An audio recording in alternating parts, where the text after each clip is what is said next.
doesn't matter who you voted for or even if you voted, that if you are in a position where you can't feed your family and you're relying on that $187 a month for an average family in the SNAP program, that we have failed you. So Democratic senators have voted 13 times over the last 30 days. By the way, we're in the 31st day here. The last days, they voted 13 times not to reopen the government. It's all stuck in the Senate.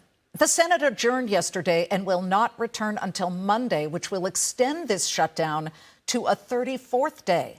Ahead of their departure, I sat down with two key senators in Washington, D.C. yesterday, Democrat John Fetterman and Republican Dave McCormick, both from Pennsylvania, who notably have both voted to reopen the government because this country faces a severe emergency.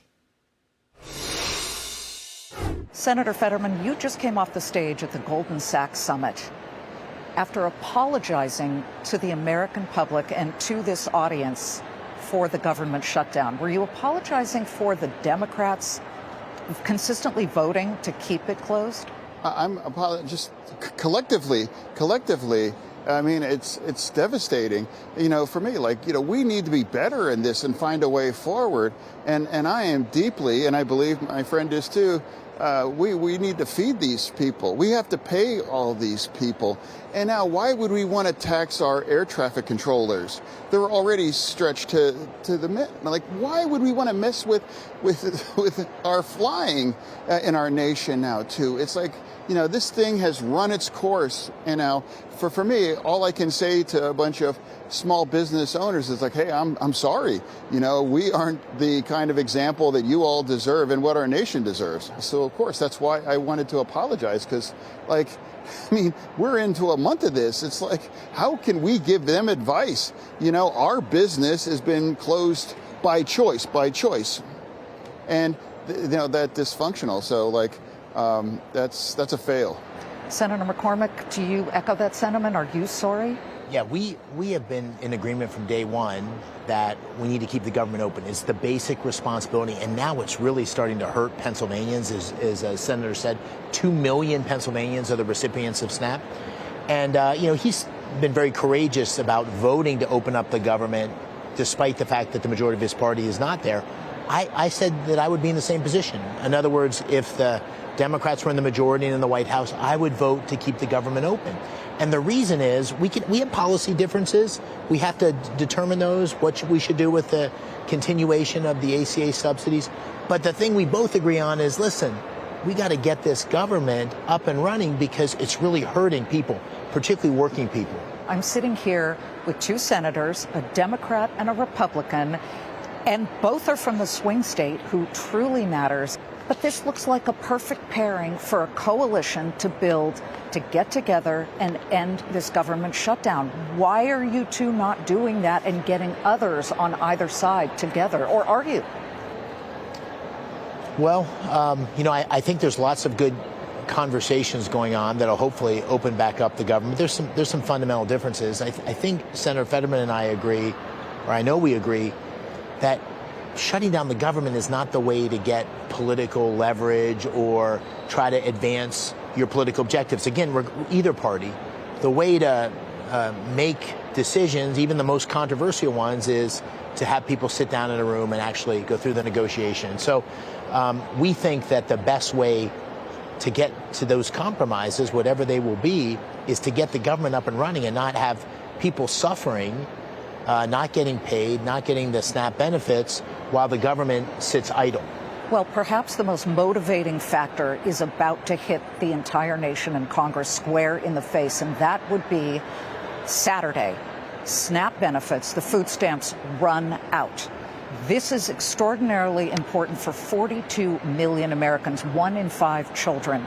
You have said, Senator, that your party is playing chicken with the food security of all of those people, and a lot of Pennsylvanians, too. Could this create a forcing function to get both sides together and end this shutdown? We have to. We have to figure this out. I mean, I guarantee hungry people in our nation aren't wondering who's winning or who's losing or how's the politics playing out. Imagine if you're a single parent and now you depend this SNAP to feed their children. And now we're arguing about all this stuff. I mean, it's a disgrace at this point. You know, it's like we have to find a way forward. We have to end this now. And I don't care who blinks or who this other thing. It's like it's a full-on fail, and we have to deliver for our country right now. Senator, the Trump administration has said that it will not refill the debit-like cards that SNAP recipients use to get their food. They say that's just not going to happen, and the Agricultural Secretary, Brooke Rollins, says they don't have the ability to get the money to continue SNAP payments. This is definitely a worrisome issue. Do you agree with that on behalf of the president, not to refill? Well, I don't understand. I don't know the specifics of what they're able to do, but if the government's not funded, there's not the resources to actually fund these programs. That's why people aren't getting paid. You have air traffic controllers that are not getting paid. There's 100,000 of them in Pennsylvania. So my basic view on this is that you should have a clean continuing resolution, no politics on either side. That's what we did 13 times in the previous administration. Republicans supported that. Let's get to the business of determining what the healthcare subsidy should be going forward. There's different views across my party on how to deal with that, but there's a good faith agreement on the part of the majority leader, John Thune, and the president, which is once we get the government back open, we can actually figure that what the right path forward is on that. And I want to point out, too, government workers had to borrow a third of $1 billion just to pay their own bills. Third of $1 billion with a B, billion. That is part of this fail. And now you have World Kitchen feeding these workers there. It's like, how much more do we have to finally realize? It's like, we've taken this too far. And it's like, I don't care who blinks. It's like, this is an absolute fail. And we have to just stop this and find a way forward for this, because I think we have a lot more in common. And then the one thing that must be in common, that our core responsibility is to keep this government open. Senator McCormick, at the heart of the shutdown was the Democrats' belief and their emotion about maintaining the ACA, the Obamacare subsidies for so many Americans. Yeah. And clearly, there are a lot of Pennsylvanians who depend on that subsidy. Yeah. Where do you stand on that? Well, first, there's a legitimate debate that needs to be had about what to do with the Obamacare subsidies. As I said, there's different views in my party. The Democrats are trying to use the government shutdown as a way to gain the political advantage to be able to get their position. My personal view on it is we're going to have that discussion after the government opens up. My worry, and it's a real worry, is we have working families in Pennsylvania whose premiums are going to go up. So.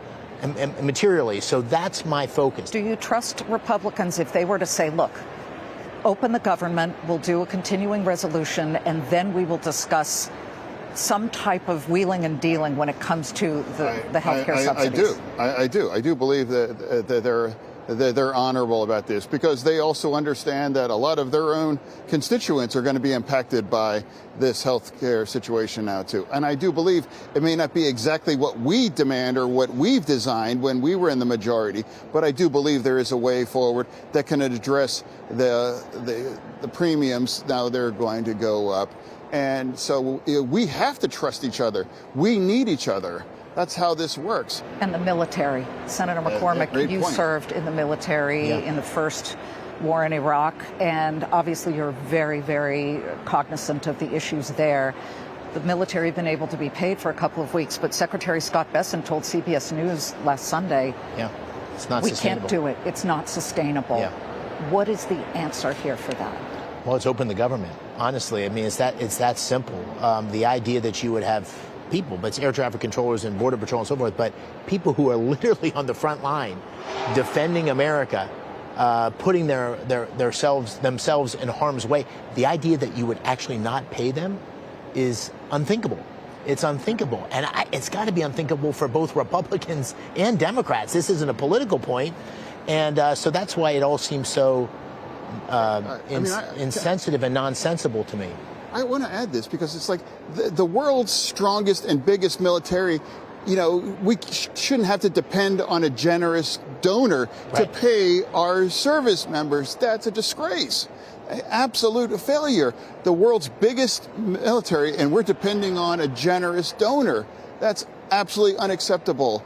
I mean, and that's another long list of reasons why we have to stop this. Senator Fetterman, I am really feeling your frustration very much with your own party. Are you considering leaving the party? No, of course not. Of course not. I mean, that's what I keep saying. As a committed Democrat, this is what I think is true. And if some folks might agree or disagree, but my God, it's like this is a food fight at this point, and it's like someone is going to blink or whatever. Let's just collectively say, look, like we can sort this out, because millions of Americans are punished by our failure. Senator McCormick, the Republicans control the Senate, the House, and the presidency. What do you say to Americans who are thinking, this is on you guys? Well, listen, it is on us to drive the agenda that President Trump promised, that we all campaigned on, to make good things happen for America. So we have that responsibility. And that's why I really dislike this idea of who's getting blamed, who's getting credit. This shouldn't be a political matter. Keeping the government open is basic responsibility. We have a lot of differences, by the way. People ask me all the time whether Senator Fetterman's going to become a Republican. I say, gosh, he and I have a lot of disagreements. We just disagree civilly, and we say, okay, we may not be able to agree on that. Let's focus on the things we can agree on. And the thing we agree on is that 2 million people in Pennsylvania who are literally living paycheck to paycheck, who depend on those food stamps, they've got to have food security, and that's now at risk. I want to I want to say this. On Saturday, when I'm back in Western Pennsylvania, I'm absolutely going to encounter people that are depending on SNAP.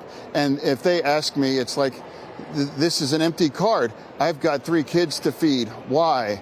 What? I don't have an answer other than, we failed. We have failed. And it's like, that is like, I mean, like, that's appalling. That's appalling. How scary that is to be there. Where are they going to turn to? Where are they going to do these things?